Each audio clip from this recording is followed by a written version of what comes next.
Hi, y'all. It's Angela, and I'm back for another episode of Business Unveiled. And I'm so excited today because I am chatting with one of my very good friends that I met in EO and the entrepreneur organization that I'm in, and she is a freaking badass business owner.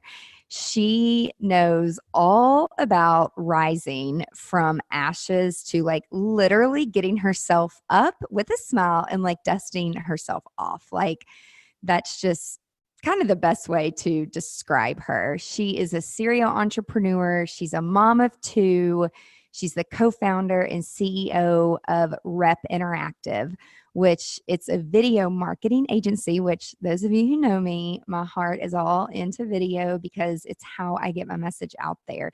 Even though I love podcasting as much as I love podcasting, I actually love video a little bit more just because you can see the person's face and the stuff that Rep Interactive captures and some of the videos that I've seen and how they market some of these luxury brands is incredible. Like, you should just go to the website and watch the videos. Like, they're so cool.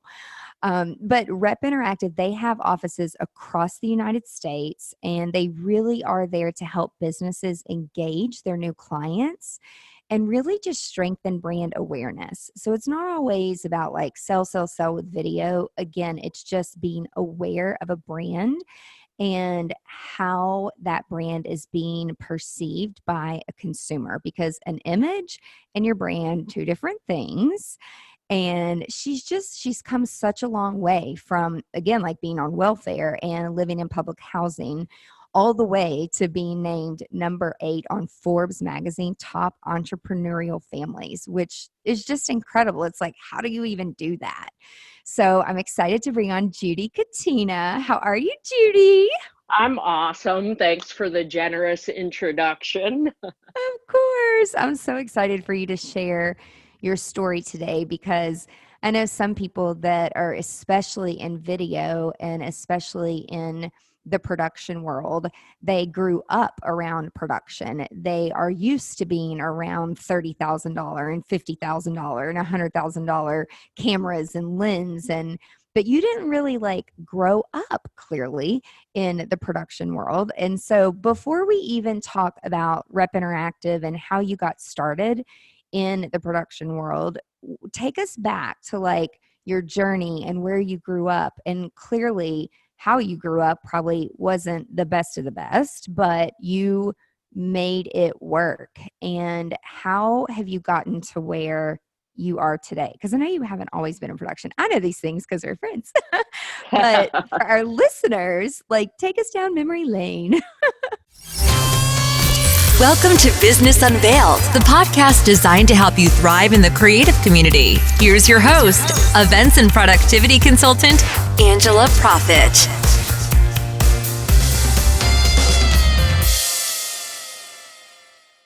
Hi, y'all. Thank you so much for tuning in to this episode of Business Unveiled. Expert tips and secrets from top creative industry professionals, where we take you behind the scenes of our past experiences in the creative industry and share with you what we have learned from them and how they have made us stronger. This podcast will help you grow a productive and profitable business to launch you into success within the creative industry. Today's podcast is being brought to you by one of my favorite platforms, Kajabi. So stop trading your time for money. Kajabi provides digital entrepreneurs an all-in-one platform which enables you to create a life of freedom on your terms. Everything is housed under one platform. So there's really no need for multiple services. Kajabi really has all of the tools that you need in one place if you're looking for a home to share your knowledge and build online courses. You have a community of like-minded people with proven success in selling knowledge online, and the support with Kajabi is amazing. Give it a try today.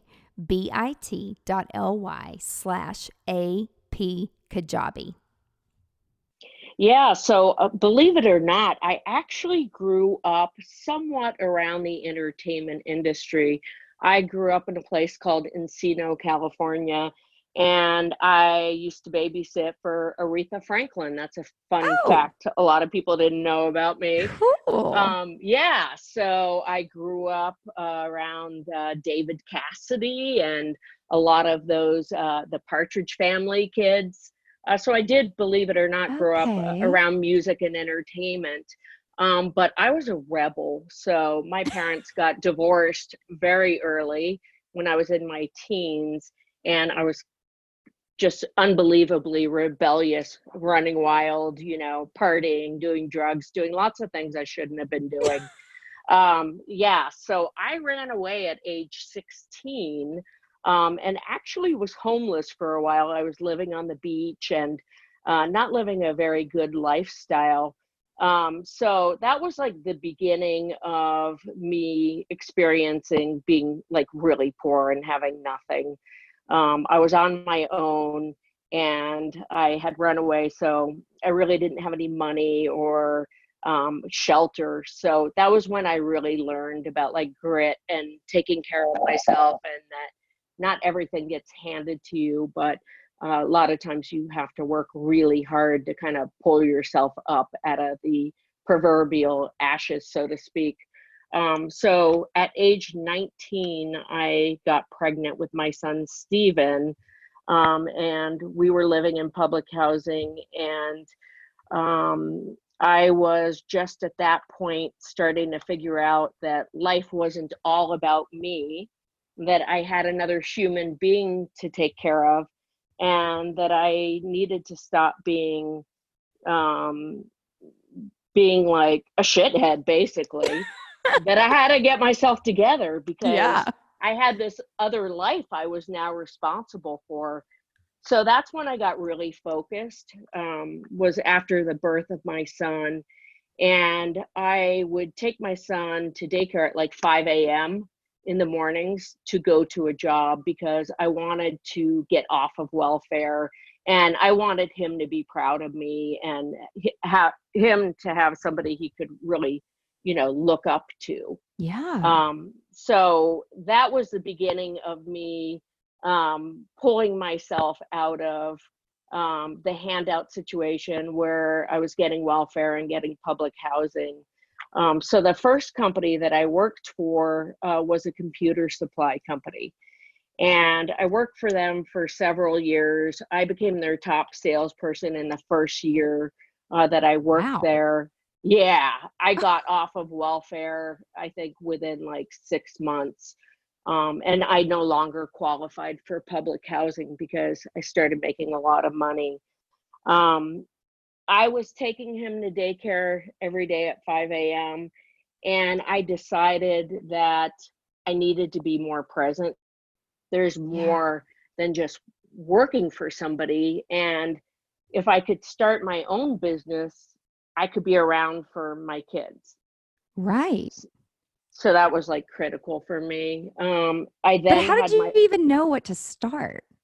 I mean, I read a lot of books. I didn't really have a lot of mentors.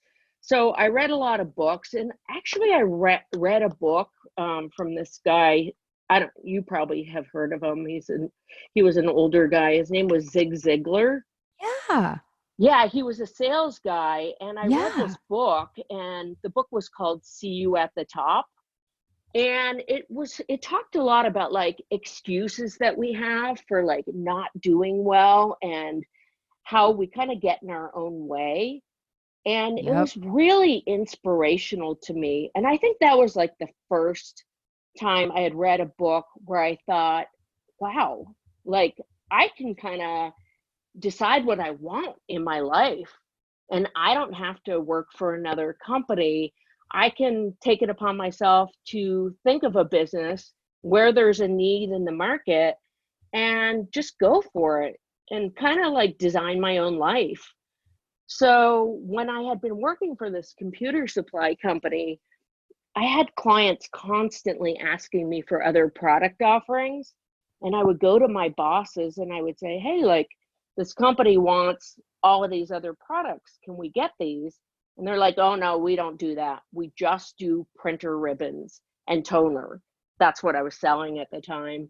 And I'm like, but they need all these other things. They need paper rolls and they need other consumables. Like, why don't we provide it all? No, that's not what we do. Okay. So that was like a spark in my mind about like, what's that first company gonna be? And so what I decided was that first company would be a company that carried all of these products, where I could be a manufacturer's representative and not just represent one type of product. So I Gotcha. approached a company called NCR, and I said, and they made paper rolls, you know, like when you sign your credit card receipt. Okay. So I asked the sales rep there if she would be willing to go on sales calls with me to these big casinos and big brands like Burlington Coat Factory. And I just said, like, I don't really know a lot about your product. I don't know how to sell your product, but I'll get the meeting. And if you could come with me and sell in your product, I will roll up my sleeves. I'll listen. I'll see exactly what you're doing. And then I won't need you to come with me anymore. And I'll sell your products. So that's exactly what we did. So we were selling to the big casinos in Vegas, like the Monte Carlo, the MGM Grand, Caesars. Wow. Yeah. So I also landed, we had landed Burlington Coat Factory as well. I had hired a sales rep and she landed that. So we were selling to all their stores, all their paper, all their ribbons, all their toner, and any other office supply they needed at that time. So that was my first company. And I was able to work from home. I ended up hiring a bunch of salespeople and ran my business out of my house. I was home with my son. I was home with my then daughter, because I had a daughter. And I was able to go to their soccer games and, you know, provide them with things like private school, which Yeah. obviously on welfare I couldn't afford. Right. So that So was really important to me. so how long did you have? I mean, you were young. So you had Yeah. two kids, and then how long did you have that company before you knew, like, okay, I'm actually going to go into production? I have a feeling that it was like somebody came to you and asked you for help, maybe? I don't know. Yeah. Well, so, okay, first things first. That company was a great company. It gave me millions of dollars. It allowed me to raise my kids and be at home. So that's the first thing. The second thing is technology came into play. People like Office Depot and Office Max, you know, started their companies. Yep. And they had lots of money, so they could build these big, elaborate websites. They were direct to the manufacturers. And so that kind of was like the writing on the wall for my first company, that it wasn't going to be in existence much longer. Mm-hmm. So I knew that. And then to answer your next question, my son came to me. He was going to the University of Southern California. He was playing football, and he was getting his master's degree in marketing. He came to me and said, "Mom, you're an entrepreneur. I need an idea for my professor. They've given us an assignment, which is to create a business that fills a need in the market where you could make money and have like a really great job that you loved." He's like, "I know you have an idea in there. I need you to give it to me." So I gave him what was a spark of an idea. I said to him, "Steve, I have this vacation rental in Park City, Utah, and I happen to need a video for it. There's this new thing called YouTube. And if you and one of your marketing guys and grabbed a guy from film school and went out and filmed this, you could make a couple $100. You could go snowboarding and it would be really great." So Yeah. that was the idea. That was the spark. So my son actually took that and ran with it. He thought, he thinks so much bigger than I do. But he thought, well, what if we created videos for this new thing called YouTube, but they were actually for like businesses as well. Like, I'm sure businesses need like professional quality videos for this new platform. And so that was the expansion of Rep Interactive. So early on, my goal with him was really just to mentor him a little bit and help him launch this company so he could get entrepreneurial experience. Oh my gosh. I had no Yeah, idea like how yeah, this all happened. yeah. It's crazy, right? Like, because I didn't have any production background. I knew about businesses, I knew about partnerships, I knew how to put pieces together, but I didn't know anything about film or really working with creatives too. I mean, that's a whole different ball game because Mhm. I'm super analytical. So, working with creatives is very different. Yeah, totally different.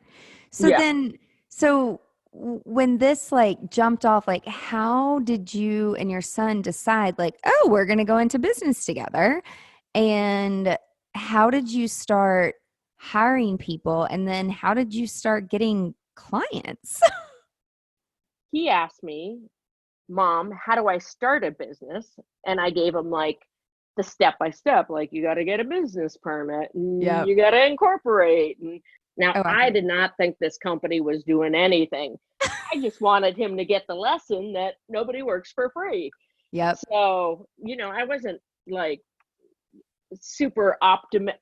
I mean, I am optimistic, but I wasn't like, oh, this is going to become a multi-million-dollar company. It was more like, this is an entrepreneurial lesson I want my son to learn. Yeah. So I helped him. He asked me just to help him like 5 hours a week. So I said, that's fine. He gave me a percentage of the company. And then it was like, oh, well, I actually need you like 10 hours a week now. And then it was like 20. And I was like, whoa, whoa, whoa. I have this other company over here that I'm running. I can Uh-huh. help you, but you'll have to give me a bigger percentage in the company.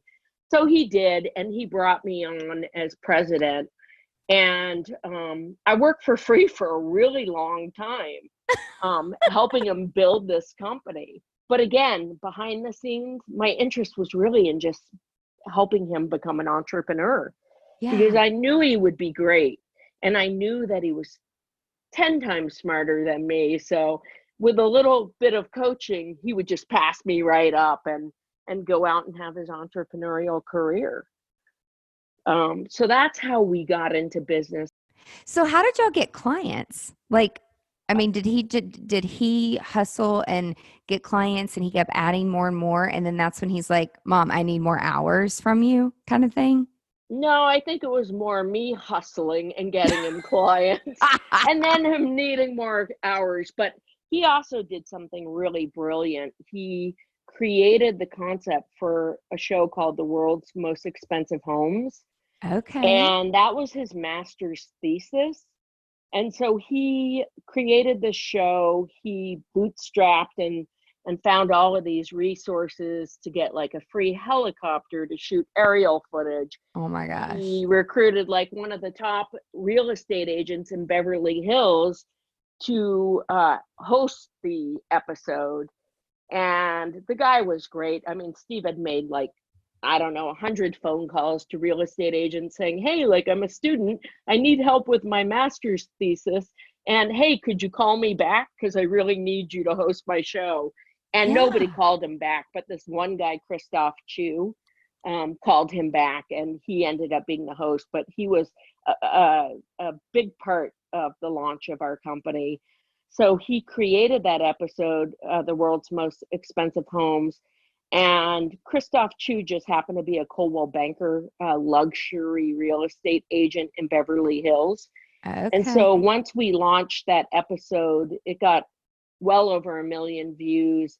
I think it's still on YouTube today. And once we launched that, Coldwell Banker saw it and they came calling. So that was Oh like my our gosh. first really big relationship. I mean, we had done some other work with like Cobalt or Richard Ellis commercial, CBRE. We had some boutique hotels that we were doing content for. But Coldwell Banker was really our first big client. And they, even to this day, they teach us so much. They have such an incredible marketing team and we've learned so much about strategy and marketing from them, from their corporate team. They're amazing. And there's a guy there that we work with. His name's David. He's actually the CMO, and he's just been incredibly supportive of our company. That is so awesome. So you really, I mean, you guys do videos for, I mean, when we first met, like I was telling you how somehow I did this wedding on some private island I didn't even know it existed. And then Yeah. I like was started to get invited to all these private islands to like plan these luxury weddings. I'm like, how the hell did I end up here? But it's like you do one thing and you do one thing right, and you're nice to people, and the people at Jumbie Bay, which was the first private island I ever worked on, which I still work with them today 10 years later. It's like they're like, oh my God, you're not crazy. Like some of the wedding planners we work with, they're like bitches, and you're like nice and you like know what you're doing. And so like one of the videos that you had done for a private island, I was like, oh my God, I've been there when it first opened. And it's Yeah. like, but it's, and people are like, how do you even get to know these people? But it sounds like having one good person who loves your product. And I know you guys do a ton in luxury real estate. And is that the main thing that Rep Interactive focuses on, or are there other brands outside of real estate that you all do promotional videos for? Oh yeah, that's like our original client, but we've absolutely morphed and grown. And I mean, we work with Boeing, we work with Red Bull, we work with the National Institute of Health. We've done work with Amgen. The list goes on and on Yeah. of the Fortune 100. So we work with billion-dollar brands now. And one of the big keys there, getting it to that level, was really hiring spectacular people. So one thing we were really able to bring to these big corporations was bringing Hollywood quality content to a corporation, Mhm. because it used to be that corporate videos felt very cold and weren't engaging, and you didn't really realize, you saw it as a big corporation, but you didn't realize that there's people behind that corporation, Mhm. and there are real stories about real people that work for these corporations.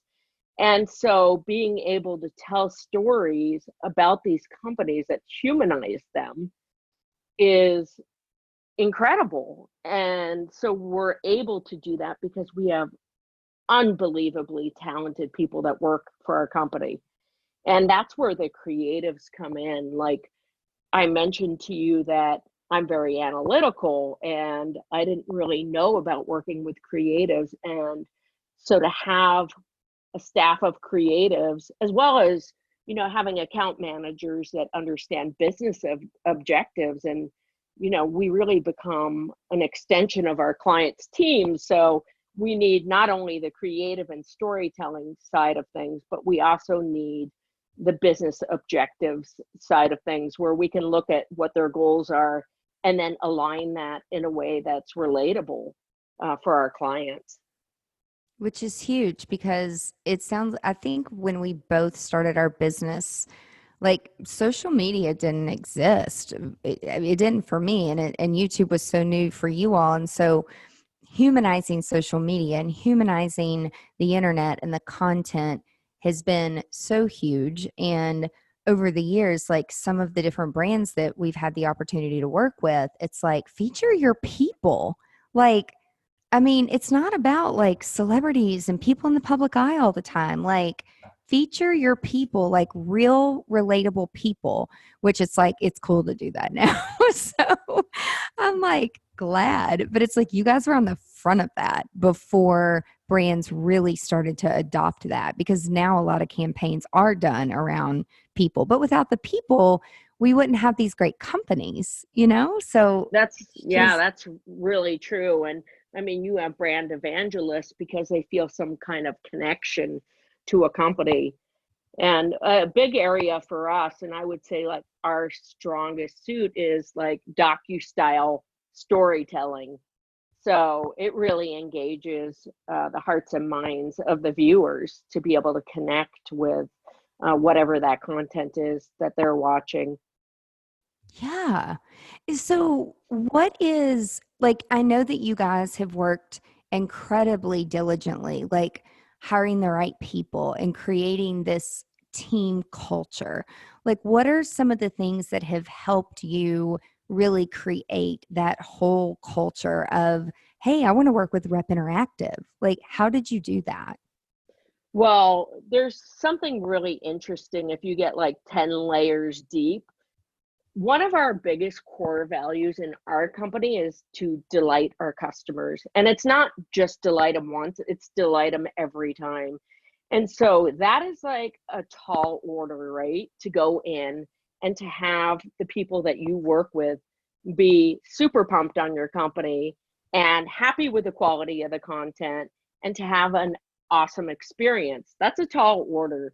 And so in order to do something like that, you have to be you have to have extremely dedicated people who are happy and passionate about what they're doing. And I hate to throw around these buzzwords, but it's true. If you want to delight your customers, then you have to delight your employees and the people that work within your company. So for me, something that's been really important to me is really, really knowing the people that work at our company and knowing what like makes them happy and what's happening in their lives and what drives them.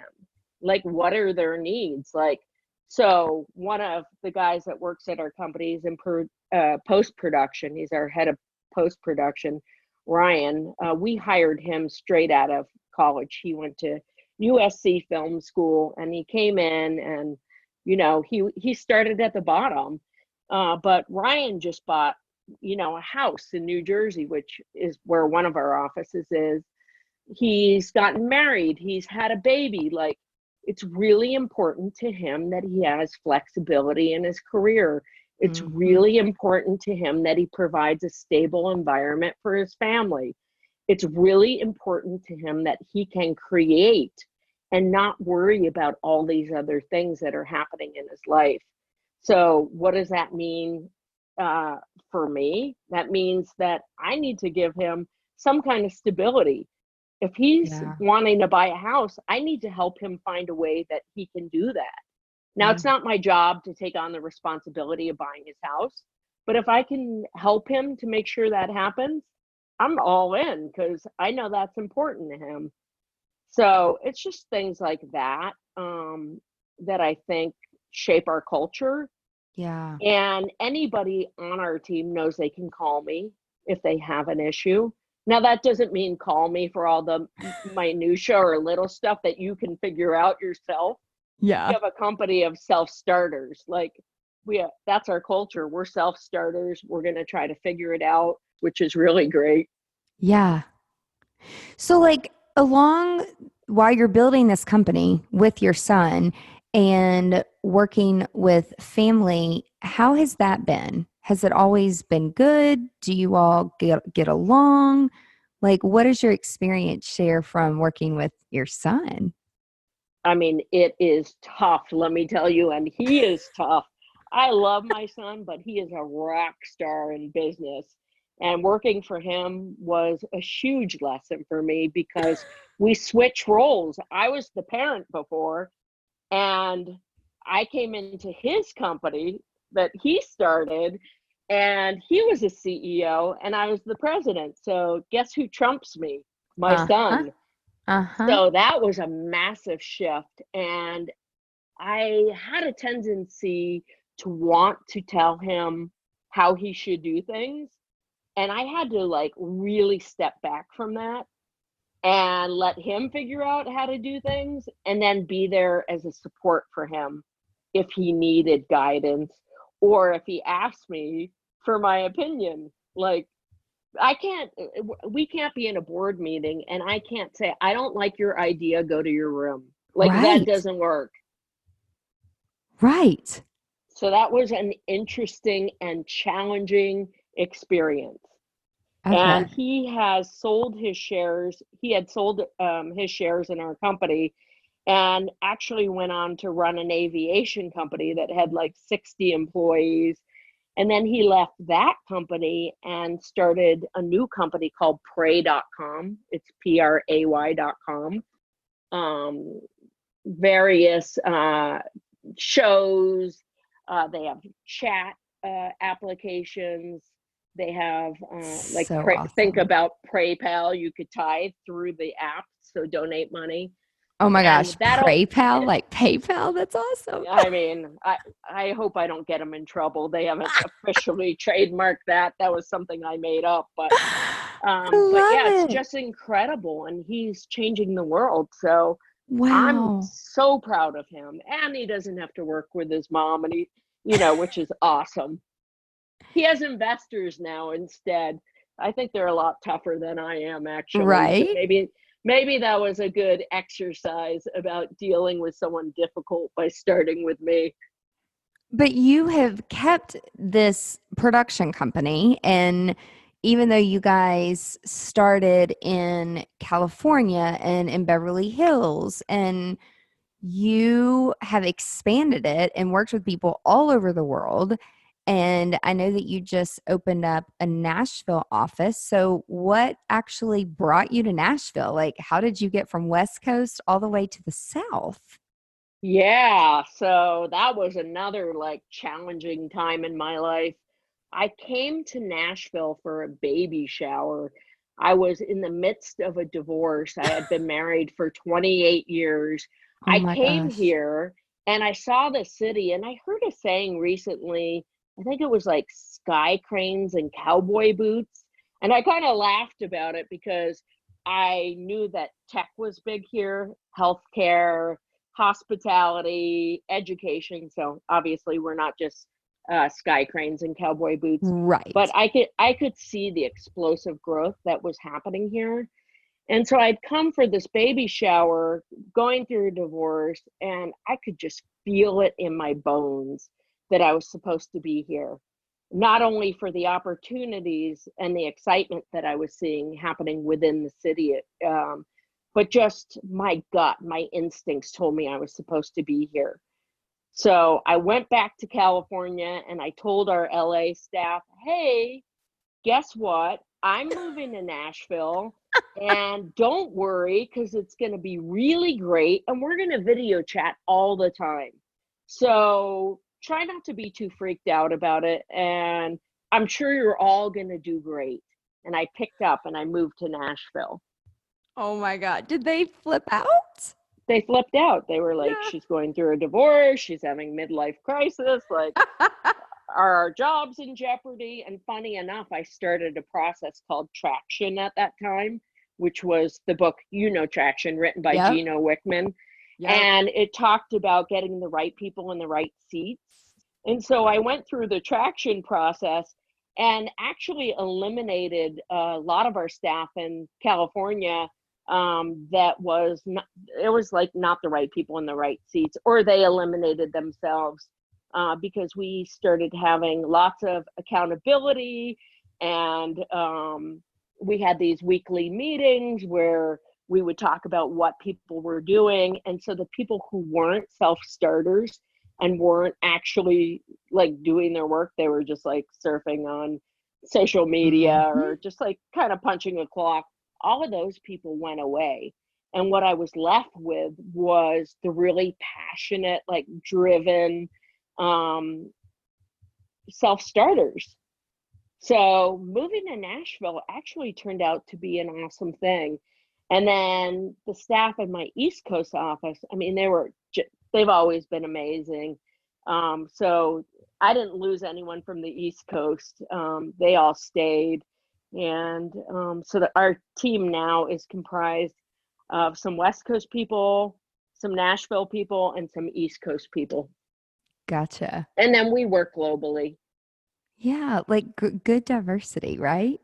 Yeah. So, in like growing and working all over the place, like what are some, which I don't love the word mistakes, I like to say opportunities, but like what's one of the biggest mistakes that you feel like in growing and moving and shaking, and like what's one of the biggest mistakes you've made? if I any? mean, I told you this before, but obviously the audience doesn't know, but I had a huge hiring mistake. I hired somebody on the West Coast. Actually, somebody from my team hired them, and that person was not a good fit for our company. They didn't fit with our culture, and they turned out to be a complete disaster. Um, but my mistake in that was not only hire a bad hire, because that happens, like we just expect that in business. But my biggest mistake was I didn't follow my gut. And when I had met this person a couple times, I had a really bad feeling about them, like goosebumps and hair standing up on my arms. But I ignored my gut because I had such an outstanding rising star in my company in California that was overwhelmed with work. And he basically needed an assistant or somebody to kind of plug the holes so that he wasn't completely overworked, because we had a lot of work at the time. Mm-hmm. And so I let him hire this person, and my gut told me this person is not, something about him isn't right. Mm-hmm. That was one of my big mistakes. And I'm really learning that after being an entrepreneur now for since I was 25 years old, so Yeah. 28 years, do the math. I guess I just gave away my age. It's all about But experience. yeah, but there's all that experience, and I've learned that I need to trust my gut. Yeah. Like I have experience, I have seen a lot, and I need to trust that I'm a great leader and that my gut is right, and just to follow it. Yeah. Seriously. So, like, what is next for your company? Like, you have big, exciting things like coming up. Yeah, so I'm here in Nashville. We don't officially launch till 2020, so that's really exciting. We are also going through a rebrand, so Rep Interactive will become Rep Digital. We have lots of exciting things happening. When we did that traction process, we looked not only at the video and marketing side of things that we're creating, but what other services could we offer, uh, much like my first company, starting that and having an expanded offering of products. The same thing is happening here with Rep Interactive. So some of the products that we'll be offering, they're all based around video, because that's who we are at our essence. That's what we do, is Yeah. we create content, we tell stories, and video will always be our core function. But things around video that we are doing are things like digital asset management. So you Mhm. create all this content, or big companies do. So having a library of content, um, having libraries of content for our clients. So we spend lots of money creating content. Mhm. Being able to reuse and repurpose that content for various platforms and multiple languages is really important. So we have a digital asset management library where we take not only the content we've created, but content their marketing departments have created, and other assets that they have. We go in, we tag it, we sort it, and then we store it so that they can easily access it for future reference. So we're doing that. And then we're also doing things to help them with their branding. And we actually just went through an exercise with Century 21 Real Estate, where they had a huge rebrand. And we're doing the same thing now with Coldwell Banker as well. So helping them with their rebranding. So there's lots of stuff that we have going on, not only this year, but in 2020 as well. And then we'll continue to focus on the growth of healthcare verticals, as well as franchise businesses and manufacturing, which are all areas that we're strong in. Yeah. So what's some I guess like feedback. So if somebody wants to use video as a lead magnet or to create content, like what's one of the biggest mistakes that you see people do when they start to incorporate video into their brand? Like what are some things that you're like, don't do this, do this? Like, do you ever Yeah. have those moments? I mean, we're perfectionists. So first and foremost is preparation. Like people think that video companies just lift up a camera, hit record, and create content, but that's not actually true. We do, God, no. like, almost all of our work is won in the prep. So knowing ahead of time, what are your goals and objectives? Who do you want to reach? How do you reach those people? What's important to them? Why do they care? Why do they even want to watch your 30-second or 60-second video? I mean, because there's so much content like bombarding us on a daily basis. Like, why do I even want to watch some corporation's video, right? So first thing is prep, having a great story that's engaging, knowing what platforms you're using it on. Like, are you using this on Facebook? Are you using it on Instagram? Is this being emailed out? Like, who's your audience and where is it going? And then really just preparing to make sure that you have all of the formats necessary. Maybe you're going to do this in multiple languages. So thinking about who do you service? Like, who's watching the video? I mean, do you have people that are Spanish watching it? Do you have people like what, there's so much of that to think about before you ever turn on the camera button and hit record. So for me, it's preparation. And then when you finally do all of the possible prep that you can do, from story to logistics to figuring out the makeup to whatever that is, especially if you're planning to create the content in-house, really just doing the prep. And then if you want a professional company like ours, like that's something we're automatically going to walk you through. So if we have like a new company, an emerging brand that really hasn't dabbled in video too much, and they hire us, then we're going to automatically walk them through all of the proper preparation and figuring out what they want to convey. But sometimes in-house teams will just do their content as well. And if it's a seasoned marketing person, they know all of this. If they're new, I would say scour the internet for great tips and advice on making an awesome video. Yeah, because it's not that easy.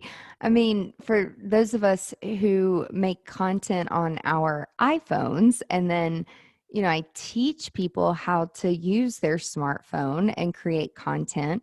Like, if you're a really small new brand, it's like if you have a valuable message, like just get the stuff out there.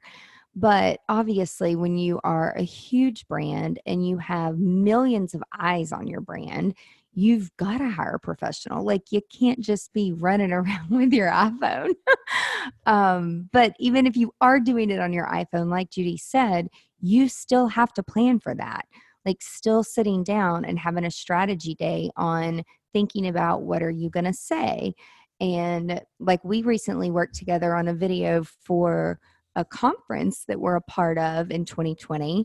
And Ryan, actually, who works with you, like did this storyboard, and so much of it went into the prep of making sure that everybody on the board was cool with it. And then even after the first run, people come back and say, well, what about this? And what about this? And what about this? Have you ever had any clients where they're like, can you edit this and keep going with this and keep going this? And you're like, you guys just keep doing it and billing them? Or do you finally put your foot down and say, no, we're not doing this because it's going to devalue the product and here's why? Or do you just do whatever they ask you Oh to do? no, oh no, we've had to put our foot down many times. I had a gal that I worked with out of New York who was a marketing person. She worked for an ad agency, and we always storyboard everything out, and we have the client sign off on everything. And of course, like sometimes you'll get a last minute idea or change, which isn't a big deal. Usually, small changes can be made.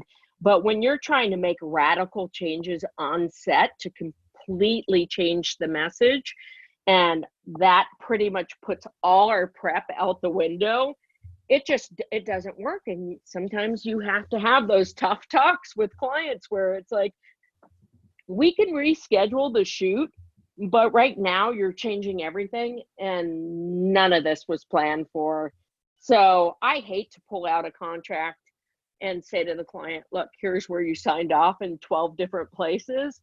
But if I think that it's just going to end up being a disaster and they're not getting it, then I might have to do that. And that is probably either a super inexperienced client, or we just don't want to work with them because they can't figure out what the message is that they want to convey. They're all over the place. So we've had to fire clients before. And, if we feel like if we're going to create something that damages their brand, it damages our brand too. And we don't want that. So at that point, we have to bow out gracefully and say, maybe we're not the right, production company for you. It's not a good fit. Yeah. And not that it feels good to have to do that, but it's sometimes, awful. yeah, I mean, you just have to do it. And do you remember the first time you had to do it? Like, were you sick to your stomach? I was. It was awful. And the person that I had to have that conversation with, I won't mention names, but she was a senator's daughter and she was used to getting her way. Mm-hmm. And it was a tough conversation, but at the end of the day, I knew we weren't going to be able to salvage the product or project. And it would not only be damaging to her, but damaging to us as well. So, and even like with new clients that come to us, if we don't think we're going to add value to their brand, we're not going to work with them. Like, because again, it goes back to, if we're doing a disservice to their brand, it's a disservice to our brand. Absolutely. So it's a two-way street. Like, and then we want to work with people that are super excited about what they're doing and have some sort of vision, or at least that can be guided. And we can distill down what they're thinking so that we come up with a unified vision. Yeah. And I mean, again, it's like, as business owners, if you just go with your gut, which is what you said the whole time, you might save yourself from having to fire people and fire clients. Absolutely. I mean, and it's even tricked me sometimes. Like, we start off with these great plans with these clients for events and weddings, and then they become confused, mainly because of family dynamics. And so typically we can work through them. Every once in a while we can't, and we have to part ways. And don't take it personal. It's just, it is what it is. And like, frankly, some people are just flat out rude, and I'm not going to tolerate it. It's like, we're all people and we all need to be valued in some shape, form, or fashion. And like, you're not going to talk to my team like they're like worse than I would talk to my dogs. Like, we're not doing that. Yeah, no, definitely. I think there definitely has to be trust and respect. And, that's built over time. But if you see a pattern of people not trusting you and not respecting you, then it's probably not a good relationship to be in. And move on. And that's okay. And move on. That's it. That's what you got to do.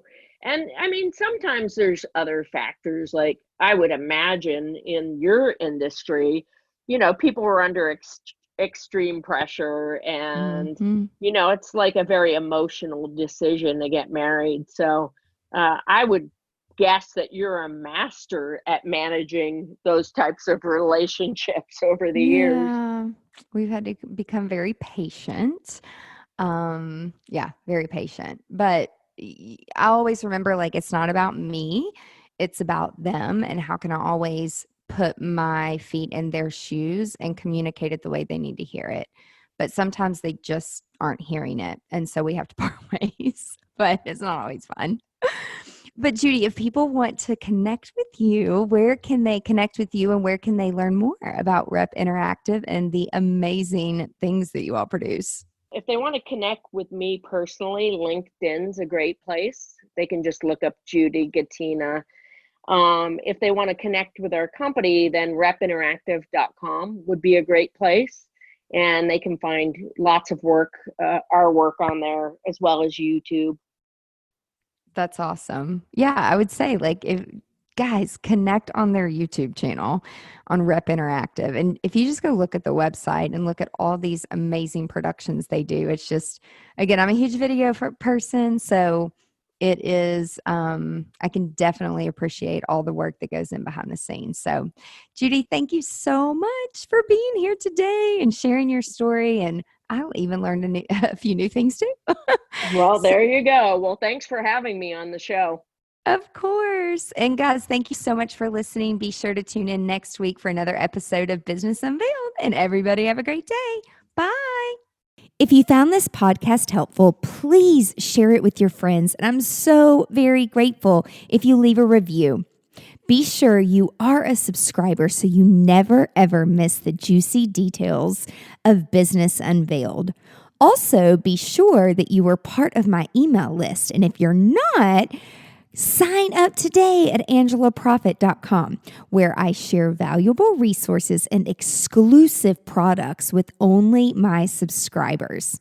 Now, before I go, I want to ask you, if you have a story or a product to share with the creative industry, please let me know. To be considered as a guest on Business Unveiled, visit angelaprofit.com and submit a podcast guest form. Until next time, remember to stay productive and profitable.